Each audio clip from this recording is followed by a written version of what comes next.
You're listening to Potty Mouth Radio, the home of movies, music, television, and comedy. And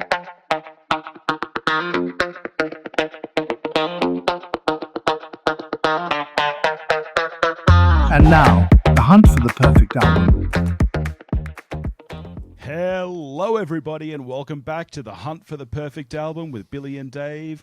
Once again, episode over because we did it. It's done. It's a perfect album. And I think you'll agree, Dave. Jury's out. How have you been anyway, my friend?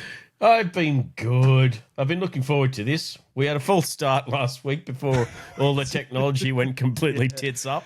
Yes, this is our second attempt at recording this episode because it all went to shit, like a minute or two in.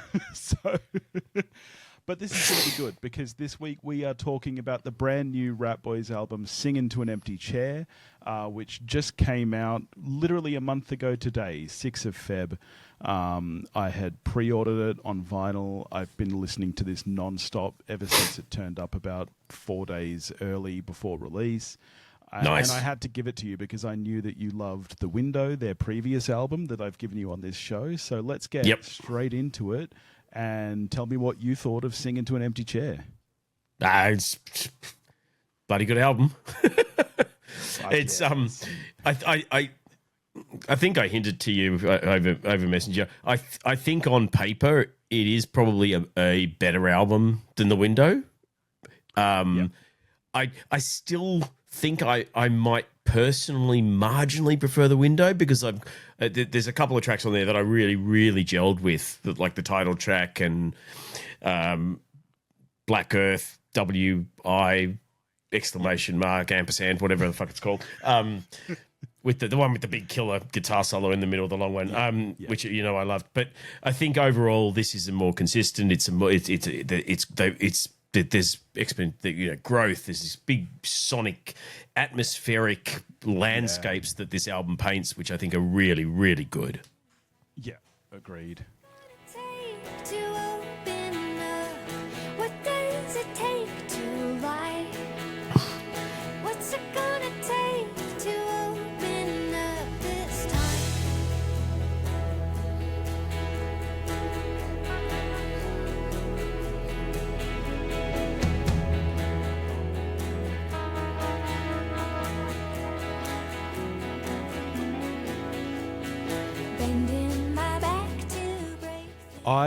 For me, it's tough, man. I don't know. I loved The Window so much, but I think I love this one more. I mean, as you said, I think it's a bigger album in a lot of ways. Sure.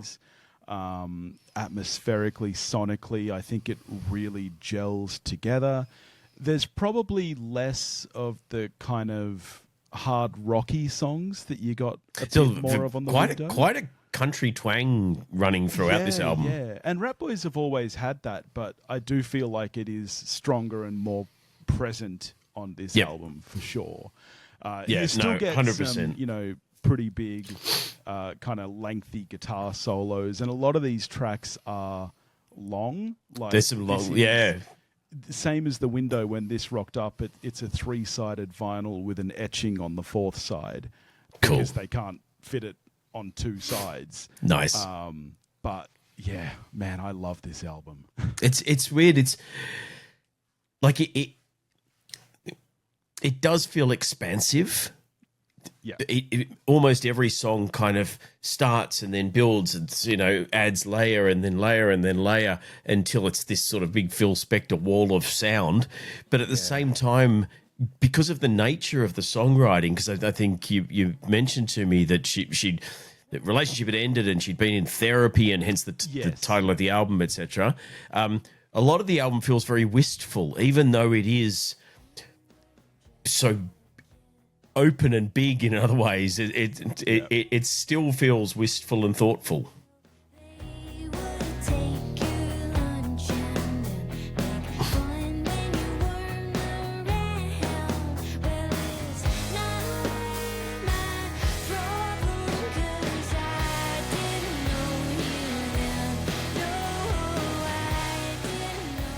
Funny, I said there's a lot of less of the kind of hard rock sound on this, but that song sounds like it could be straight off Guppy by Charlie Bliss. Like, I was going to say, there is a lot more of a Charlie Bliss feel to this album than I didn't pick up on that really with The Window at all. Yeah. But that song especially and quite a few of the others, I was like, I could kind of close my eyes and this could almost be there's a lot of similarity in that. They've both got the sort of breathy, slightly baby voice. Yeah. But then you've got this kind of brewing music underneath. Yeah. And as you say, sure. So quite a bit of guitar in there, even though it is a softer album. Yep. Yeah, track 3 is our first of the kind of epic tracks. This is 6 minutes long, and it's very deep lyrically and musically. It's got a lot of growth to it. I really love this track. This was one of the first singles they released, and it honestly surprises me as a single track, but it's a good track. The day is night and your body's warm and your mouth is dry. I tried to take you there, but you didn't care, you didn't care.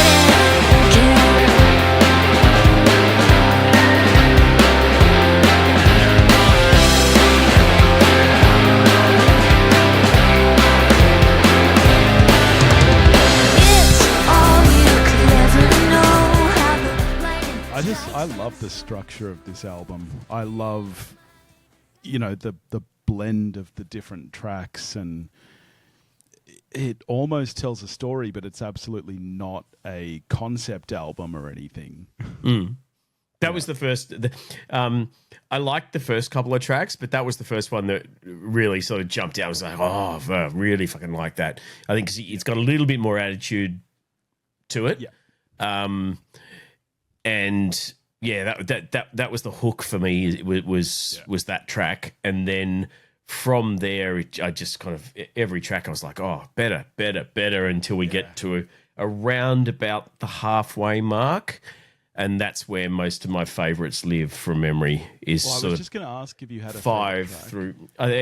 It's somewhere in that 5 through 7 or 8. It's somewhere in that range. It's going to sit.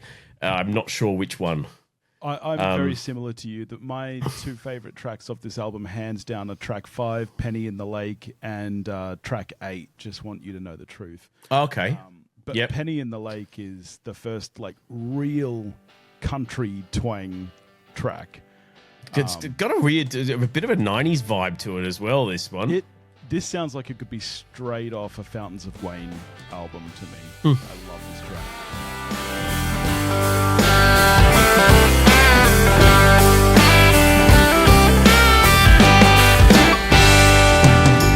Today's gonna change my life. What's for breakfast? Jesus Christ, poking the bear one night at a time. Berries dropping from the sky. Guess it's time to bake a pie, making our own good luck.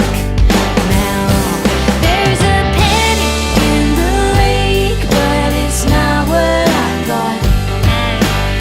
It's just someone's wish they forgot. There's a penny. Track. It's beautiful. But you went past it. I wanted to ask you, track 4 Anywhere, which is one that I do really like. That was actually the very first single released. Is from the it- album. Like, chuck a bit on. I want to ask. There were instruments I couldn't even pick in that. I don't know if it's just synth or what it is, but instrumentally, that was a really interesting one. Ooh, I know it's bad, but I can't help my panic attack. Making sense of what is out there. I don't have what it takes to bounce back. Yeah. Is that what you're talking about? Yeah, what is that? I've actually never thought about it. I always thought it was just a guitar run through. Okay, well, that's interesting it. sound, At first, I thought, it was a guitar. It's just run through maybe you're right. some sort of Maybe effects it's a pedal. synth. Maybe it's a synth. I don't know, but I liked it. Yeah. You might be right. That might be a synth. I'm not sure. Whatever it is, it's working for me.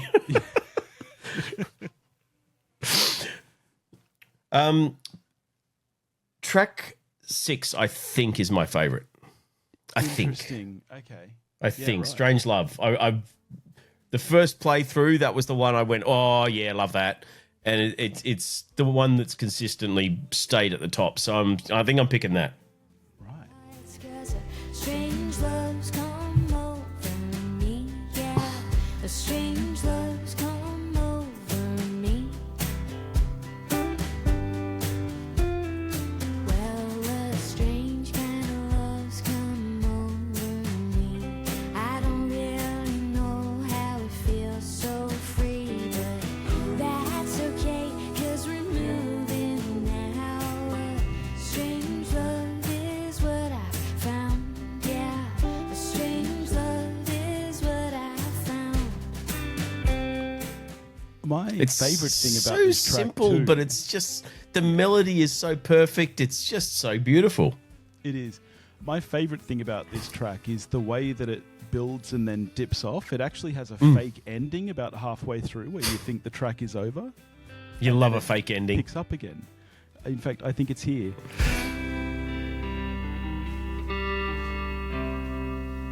Now it's half past. Every time we get to that bit, I think the song is ending, and then it keeps going, and I fucking love it. Oh, cool! So that's your favorite, yeah? I nice. think so. But the next couple I really like as well. So I'm Yeah, I don't know. I'm picking it just for the sake of having crowning something. But yeah. World So Badly and Just Want You to Know the Truth are both right up there Yeah. too. I think I'll leave World So Madly to play the show out on. Just Want You to Know the Truth is the most expansive track on the album. It's 8.5 minutes, but unlike Black Earth, Wisconsin, it's not 7 minutes of guitar solo with a minute of. It's the lyrically. Is it deepest Wisconsin? song on the I album. never picked up on that it was Black Earth was the name of a place and it was in Wisconsin. I always believe wondered what the that's what it WA. is. I Well, think no, that's what the that WI makes stands makes for. complete sense. That's literally the shortening for Wisconsin. Yeah, and I feel silly. I never twigged to that. Sorry. But yeah, Just Want You to Know the Truth. It's the song that the album of the title comes from. This is the heart of this album, like in the same way that The thematically, Window everything. was on- Yeah. yeah.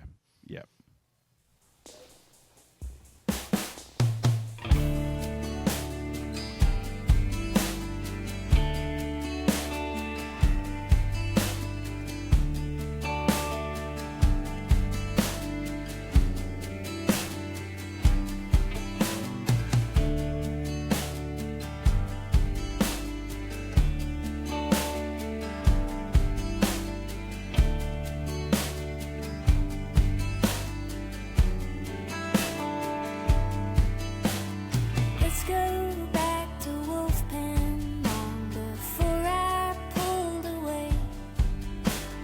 Wandering round construction sites and open house on Sunday. We were dreaming of the kitchen that would surely go right there. Deep breaths full of sawdust. We'd laugh and climb the stairs. Yeah. Just lyrically, it's so well written. Like, There's a it's beautiful such song. Great storytelling in this song, and you can really. And you don't feel the length. It reminds me a little bit of things like Springsteen's The River. Like, Yeah. long song, tells a story, but you don't feel the length because the story's engrossing, the music's fantastic. You sort of get to the end and go, holy shit, was that like 7.5 minutes or whatever it is? But it just flew by. Yeah, and I love the way that this track builds as well. It just keeps going. It never really gets what you would call heavier than this first minute or so. But sonically, there's so much layering, and I love this track. For me, it's between this and Penny in the Lake for my favorite of. Yeah, this album. this is probably would be the one that's neck and neck with Stage Love, is the one that I love the most, I think. Yeah. You also get Burn It Down is an interesting track. See, Really weirdly, kind of shoegazy. That's the second longest on this album, and that's the one where I did feel the length a bit. I like it, but I did. It didn't take me up and down or as much as, say, Black Earth or Just Want You to Know the Truth. For me, it was good, but it maybe overstays its welcome for me a tiny bit and doesn't justify the length. That's fair. It's a bit of a dirgy track. Like I said, it's almost kind of shoegazy, particularly the chorus. And so it does get maybe a little bit repetitive, but... Looking at his hands, we gotta burn it down. We gotta burn it down. I mean, I love every single It's still track great. on this album. I just, gun to my head if I'm looking at the two longest tracks and going, oh, which one do I want to put on and listen to? That's coming up short compared to what I think is truly a really great song. What do you think about the closing track at Peace in the 100 Acre Woods? How do you feel about it as a... It's a really nice closer. I mean, I dig that. I adore the title. I think the title is fantastic. It brings up so many things.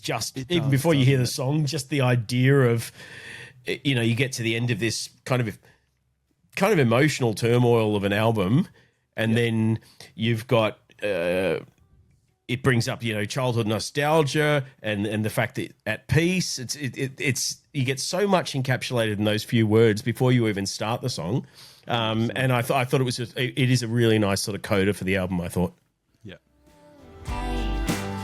We'll all be together in the morning as we wake and greet the daylight.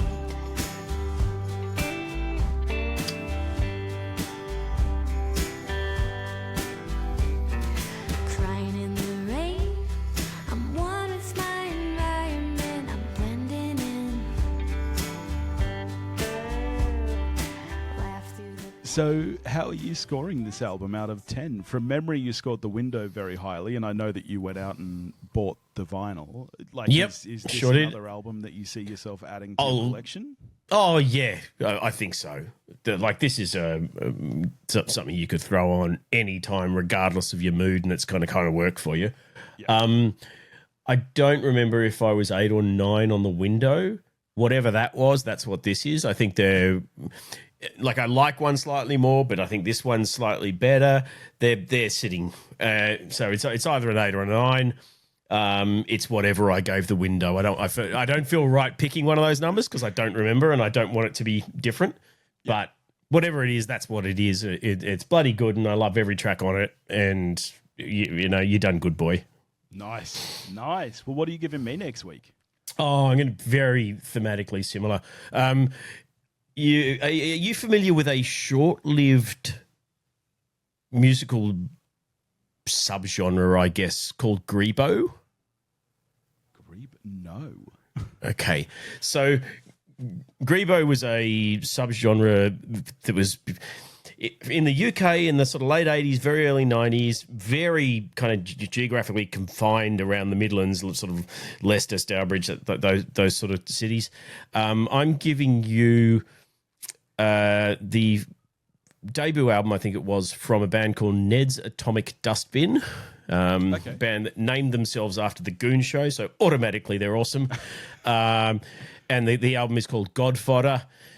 This, I don't think you would have heard anything on it, except maybe there's one track that used to appear fairly high up the Hottest 100 when it was the Hottest 100 of all time before they changed that. So back in the 90s, one of the tracks used to appear there quite high. But other than that, they've kind of fallen into obscurity since the 90s, whereas other Grebo bands like Pop Will Eat Itself are kind of still relevant. What? I'm just curious about Grebo. Where does the name Grebo come from, and what kind of genre does it relate to? The term Grebo was applied to this genre by Pop Will Eat Itself. I can't remember if it was, I think it was Clint Mansell back before he left that band.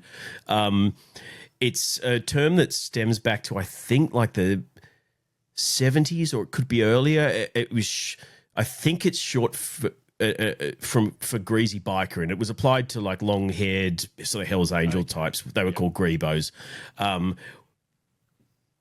Proponents of this music generally had long greasy hair, and I think that's why they sort of adopted it tongue-in-cheek.